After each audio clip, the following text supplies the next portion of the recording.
High বন্ধুরা, তোমরা সবাই কেমন আছো? আমি খুব ভালো আছি, তোমরা আশা করি খুব ভালো আছো। ছোট্ট একটা বেলপাতা দেখো হাতের মধ্যে।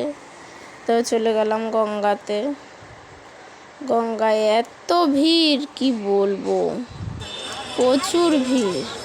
আর ভাটা চলছিল, জোয়ার এসছে, কাউকে নামতে দিচ্ছিল না। খুব সুন্দর লাগছিল যখন জোয়ারটা আসলো, ভাটাতে একদম শুকিয়ে গেছিলো। তারপর চান টান করে আম তারপরে সিঁদুর সব জলে দিলাম।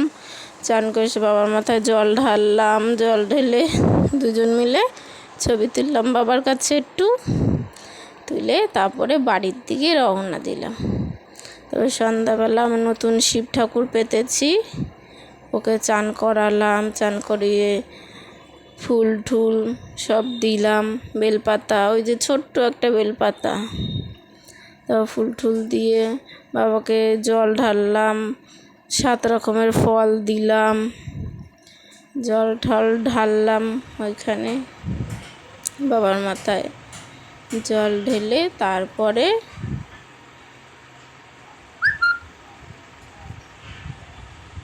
প্রদীপ মোমবাতি ধরালাম।